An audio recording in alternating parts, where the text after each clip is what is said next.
Are you new to the animal agriculture industry and want to speak the language of your customers with confidence? Get ready because starting September 3rd, we're launching our brand new Poultry Lingo course. Whether you're in sales, support, or simply stepping into the poultry world for the first time, this course is designed to give you the real-world vocabulary and industry insight you need. The course includes 3 focused modules: hatchery, layers and breeders, and meet birds, each just 4 weeks long, with live, interactive sessions every Wednesday. Learn directly from experts in a hybrid learning model that fits your busy schedule. You'll also hear from guest lecturers with practical experience in the field, and if you're a returning student or part of a corporate team, don't miss out on our exclusive discounts. And don't worry, swine folks, we're also launching a new session of our trusted and proven swine lingo course at the same time. Spots fill quickly, so email us at technical@animistic.co to reserve yours today. Speak the language. Serve your customers. Start with lingo. Welcome back to The Real P3, where passion, purpose, and progress come together in animal nutrition. We're not just talking pigs anymore. This is the new era of The Real P3. Pigs, poultry, and pets. Join your hosts, Chantel, Daniel, and Casey, Animistic's powerhouse team of animal nutrition and health experts, as they dive deep into the science and heart behind animal and pet nutrition and health. From commercial swine systems to backyard chicken flocks, from champion show pigs to your favorite couch-loving golden retriever, we're covering it all. Expect real stories, real science, and real solutions for those who feed, nurture, and innovate across species. Because here at The Real P3, we're faithfully serving through science plus heart. Subscribe now and come thrive with us. Well, wow. I'm so excited to have The Real P3 back in action, but it's going to be a little different. And I think I should probably give everybody a background of The Real P3. And I got to ask, Daniel, did you ever listen to it? I have not. Well, that's probably because it was all about pigs and not poultry. But here's some, I guess, the history of The Real P3. When I started it out, it was with Willem Stein and Philip Vanderbrink. They wanted a podcast for producers to listen to. And they kept talking about it. We want it to be real and authentic, and that all these problems we're having and getting insights from other people, because that's basically what we do, is we learn from others or learn from our own mistakes. And so it kept coming back to pigs, problems, people, and kind of that's where the P3 came from, right? Then we tried to switch it up to say, well, the P's are going to be random, and then we kind of got off course. I gave the site a little bit to Philip Oldendaw from Zimbabwe to do a little bit on his test to market, and we kind of lost focus of really what The Real P3 was about. But I think it's going to come back, and that was thanks to going to DPP this year, and my international colleagues are like, we miss your podcast. We listen to it. And I think a lot of times in society and marketing, if it's not like going viral or we have a lot of downloads or listens, that it's not effective. And I think that's kind of wrong, as long as you're talking to the audience that you should be talking to. And so we're going to bring it back. To keep with the P3 fashion, though, we're going to talk about pigs, poultry, and pets. So at the Sun Swine Group is also involved to a new branding name, and that's Animistic. It's because we just don't work with pigs anymore, but we work with multiple species and multiple producers. And what I can tell you is that something that I learned in pig production really kind of crosses over into poultry production or even rabbit production. And so I think it's really kind of important that if you're a pig person listening to this, don't skip the poultry episodes, because I think there's something to learn. And the same with the pets. And I think the pet content that we'll get into is kind of really scary, how what they're doing today with nutrition and humanizing the pet may cross over into our production as well.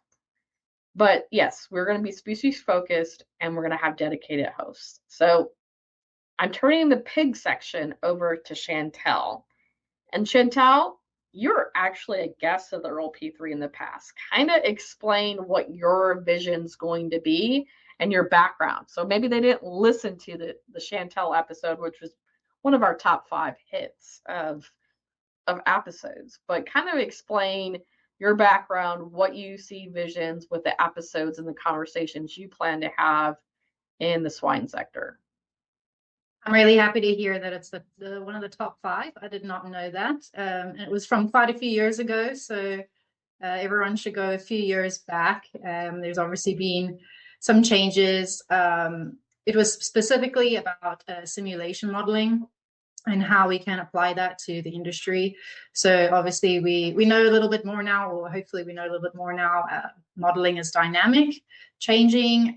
So if I had to redo that episode, it would be a little bit different. But basically, my background is obviously I have an animal science degree. I did my honors degree or project is actually to do with poultry, but my master's was in simulation modeling at a research center. And basically, I love to predict outcomes from known inputs and objectives. So those objectives could be to increase lean gain, livability, how to manage heat stress, all those things. And we can adjust how we are feeding these pigs.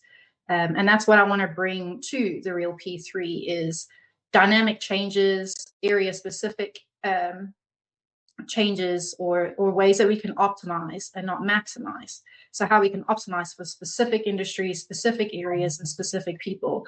So not everything is the same, and I do want to bring that to the Real P3. So I'm really excited that we are continuing with pigs, but bringing in the poultry and pig sectors, because I think we can all learn from each other. So yeah, that's what I look forward to bringing.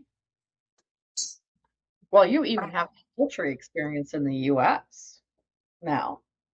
Yeah, so before working here at Animalistic, I worked at the University of Arkansas in the welfare department, but we focused a lot on physiology and how the physiology changes based on stress, so heat stress or physical stress, transport stress, all those things. So although it was poultry, we did do cattle and sheep and all those animals as well. We did not do pigs, actually, but it all applies across all species. So really broad background, but we all lean on each other.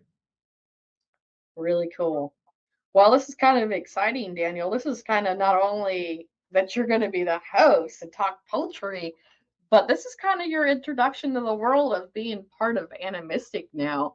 Can you kind of give us a good background of who Dr. Daniel Adams is and your expertise in poultry? So brief background about me. I grew up in rural North Carolina, kind of the eastern part of the state. From a rural background, I went to North Carolina State University for animal science and poultry science. And then I went on to do a PhD. I didn't do a master's. I went straight into a PhD, biomedical sciences, with a focus on infectious diseases. All of my research was poultry focused. I primarily was interested in testing different feed additives and how that impacted coccidiosis and necrotic enteritis models. So I did a lot of gut health and then response to disease challenge. From there, I did a postdoc at the University of Georgia with Ramesh Selvaraj. Again, necrotic and coccidiosis focus there. And then I've been working in the animal feed ingredient sector for the past 3 to 4 years. And I started as the animal nutrition business development manager with Casey just almost a month ago. So new to the team, but really excited to be here. Well, and you do have some pet experience as well. Yes. So I have a little bit of pet experience. Kind of my previous experience was multi-species. So I'm most comfortable in poultry, but I imagine I'll be doing a lot of pet as well. I guess before we get into your goals for the poultry track of the Real P3, can you talk a little bit about what are some main misconceptions, I think, or things that we're missing with the current necrotic enteritis and coccidiosis challenge models that we have. I think one major thing is the difference between subclinical and clinical. So I think getting your dosing right on a lot of those challenge models can be extremely difficult, but also can really affect your data outcomes because it's going to be really difficult to find something that works against a clinical challenge. So you've got to kind of gauge which of those two you want to go after, a subclinical infection or a clinical one, and then kind of go from there. I think on the coccidiosis front, a lot of people are doing single strain challenges, which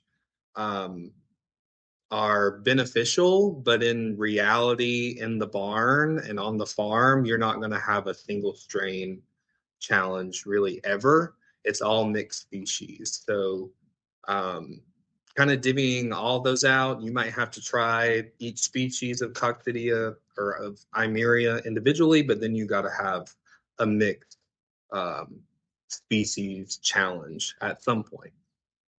Well, really cool. So that gives you some insight that we do have a resident expert way beyond my expertise in that.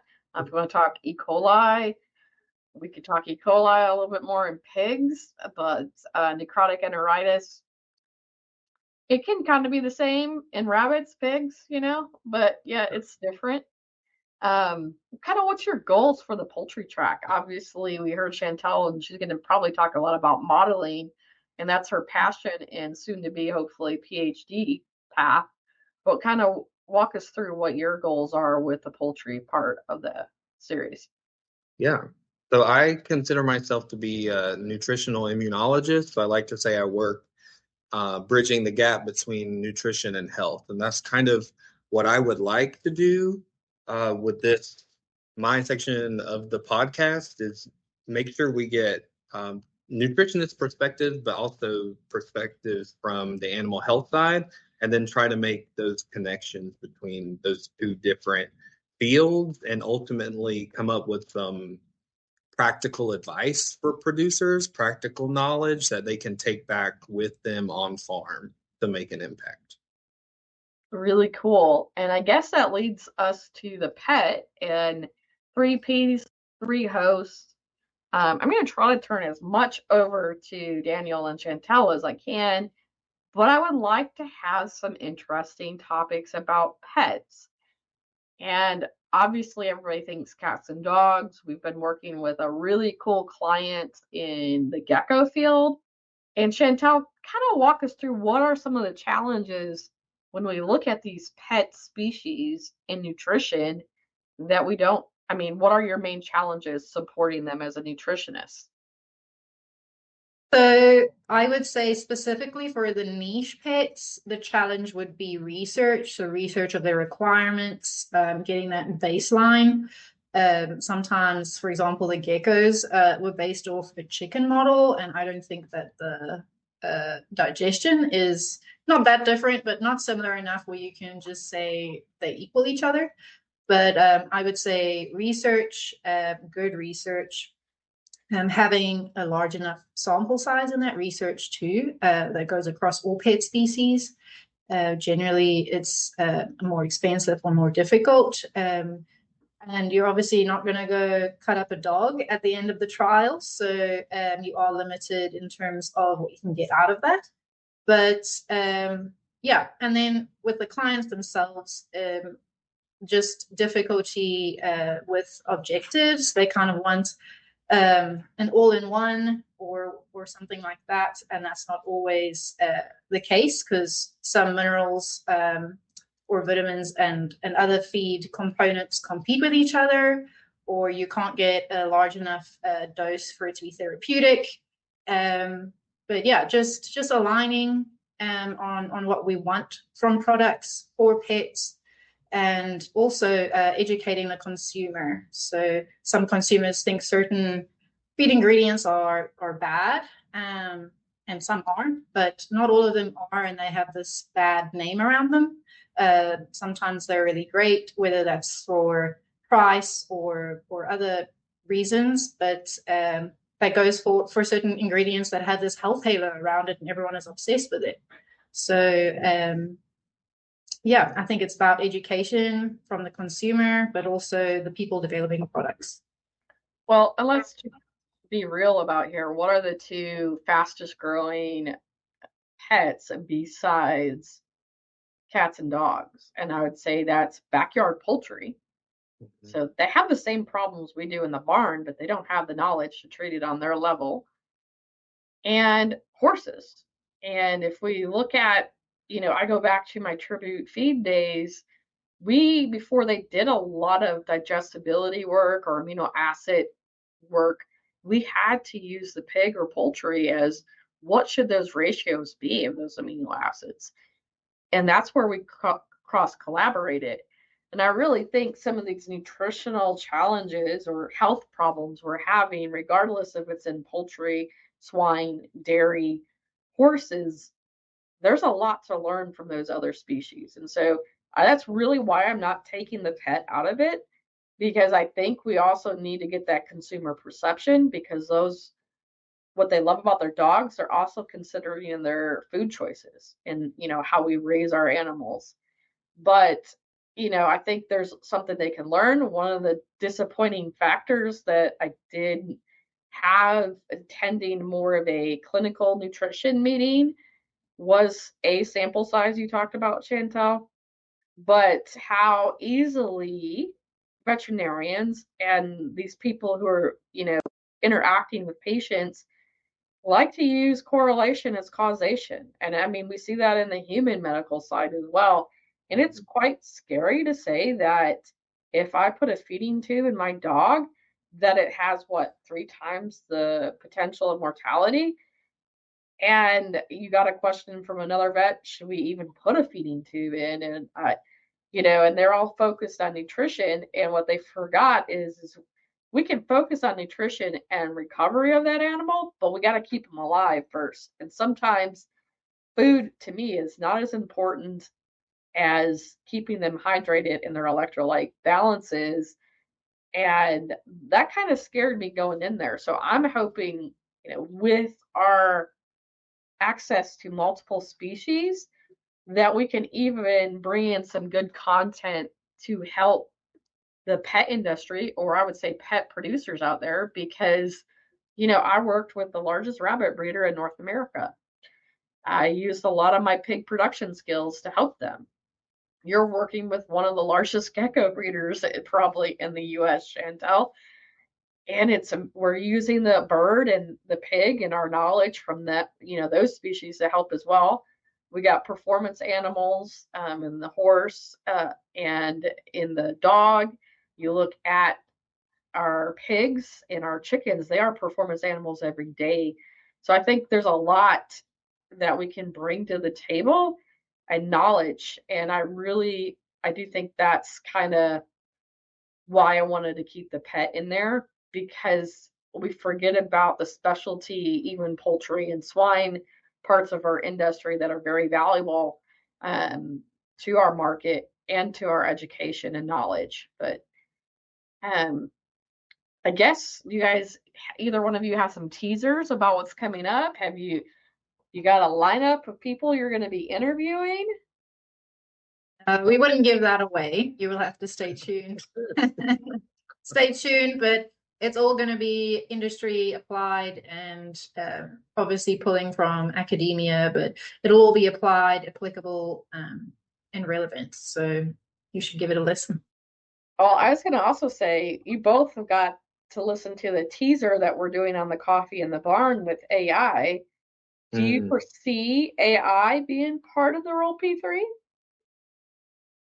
Yeah, actually, I never thought about that. But I mean, being in the office with you when you were doing that recording, I think it's a really great idea and it's a really great tool. So it could be definitely something we incorporate. I mean, you'll never be able to take the people out of it. I think we need the brain or human perception, shall I say. AI still is technically a brain, but we need that human perception to make it applied. And yeah, but I do see it being a really cool tool. Agreed. Yep. Well, where I see it being a good tool is, obviously we have over 100 episodes on the Real P3 already, and all those transcripts, right?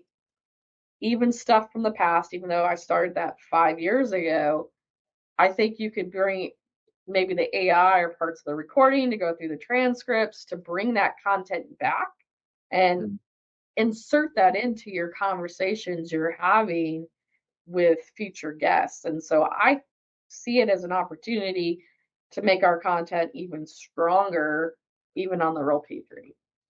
Yeah, I think so as well. It might also be cool to kind of see what topics we were discussing 5 years ago and kind of revisit some of those and see, Maybe where do what- we stand on that today? Yeah. Yeah. Well, obviously, listening to all the experts or changing things 100 times from a social media perspective, we are going to keep our channels separated.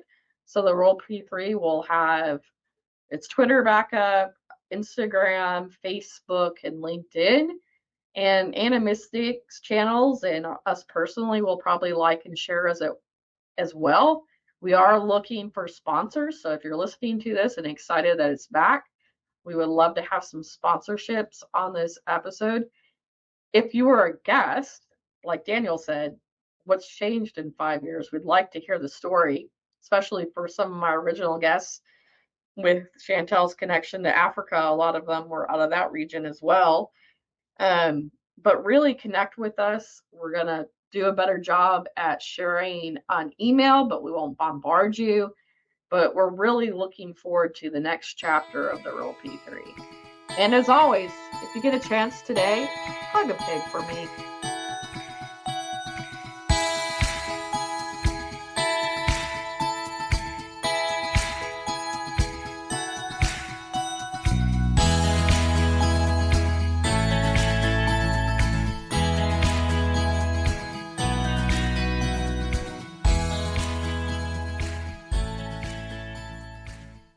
Hey, listener. Before you head out, want more than just another vendor. At Animistic, we don't just follow the industry, we lead it. Whether it's developing innovative products, navigating regulatory hurdles like a boss, or delivering training that actually sticks for your people. Pet nutrition? We're on it. Livestock solutions? You bet. Data, strategy, science, heart? All day, every day. You'll catch us on the Real P3 podcast, Coffee in the Barn, and at animistic.co, where science meets soul. Subscribe to our founder, Dr. Casey Bradley's LinkedIn newsletter, Manifesting Innovation, and keep an eye on your favorite client channels. Yeah, that's probably us too. We're faith-based, fiercely committed, and full of science plus heart. Want to be featured, collaborate, or just have questions? Reach out technical at animistic.co. Animistic, faithfully serving through science plus heart.